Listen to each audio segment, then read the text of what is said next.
नमस्कार बच्चों, स्वागत है इस वीडियो में जिसमें हम पाठ नीलकंठ कक्षा 7 के पहले 4 प्रश्नोत्तरों की चर्चा करेंगे। तो पहला प्रश्न, मोर मोरनी के नाम किस आधार पर रखे गए? इसका उत्तर आपके लिए काफ़ी सरल रहेगा।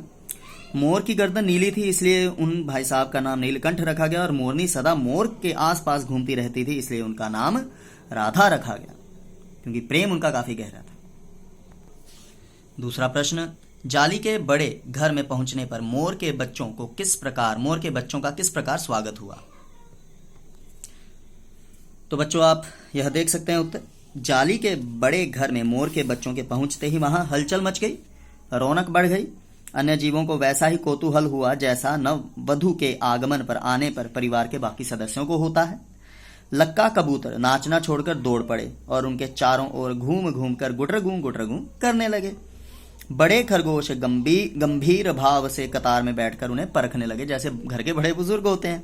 तो छोटे खरगोश उनके आसपास उछल कूद मचाने लगे, जैसे छोटे बच्चे होते हैं। तो तोते मानो सही निरीक्षण के लिए एक आंख बंद करके उन्हें देखने लगे। ठीक है, कुछ खामी पेशियां निकालनी हो, जैसे कई लोग होते हैं आस पड़ोस। ठीक है बच्चों। प्रश्न 3 है, लेखिका जी को नीलकंठ जी की कौन कौन सी चेष्टाएं बहुत भाती थी? चेष्टाएं मतलब हरकतें, भाव भंगिमाएं।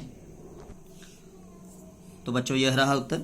लेखिका जी को नीलकंठ जी का गर्दन ऊंची करके देखना, ठीक है, विशेष भंगिमा के साथ उसे नीची करके दाना चुगना और पानी पीना तथा गर्दन टेढ़ी करके शब्द सुनना आदि चेष्टाएं बहुत भाती थीं।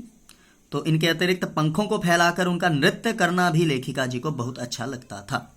ठीक है बच्चों। प्रश्न 4 है कि इस आनंदोत्सव की रागिनी में बेमेल स्वर जय कैसे बज उठा? यह वाक्य किस घटना की ओर संकेत कर रहा है? तो बच्चों वैसे पता लग चुका होगा, कुब्जा वाली घटना। तो यह उत्तर है। इस आनंदोत्सव की रागिनी में बेमेल स्वर कैसे बज उठा? वाक्य नीलकंठ और राधा जी के प्रेम और आनंद भरे जीवन में कुब्जा के आगमन की ओर संकेत कर रहा है। ठीक है बच्चों। नीलकंठ और राधा जी खुशी खुशी अपना वक्त गुजार रहे थे कि कुब्जा जी ने आकर उनके जीवन की सारी प्रसन्नता का ही अंत कर दिया। नीलकंठ जी भी, हाँ, वह उन दोनों को कभी साथ नहीं रहने देती थी। राधा जी को नीलकंठ के साथ देखकर वह उन्हें चोंच से मारने दौड़ती। वह किसी अन्य जीव को भी नीलकंठ के पास नहीं जाने देती थी। वह चाहती थी कि नीलकंठ केवल उनके साथ रहें और नीलकंठ जी उनसे दूर भागते रहते थे। कुब्जा जी ने उनके शांतिपूर्ण जीवन में ऐसा कोलाहल मचाया कि बेचारे नीलकंठ जी के जीवन का ही अंत हो गया। ठीक है, हमने पाठ पठन में पढ़ा ना। तो बच्चों यह 4 प्रश्न थे। अगली वीडियो में बाकी के 3 प्रश्नों की चर्चा करेंगे उत्तर के साथ। धन्यवाद।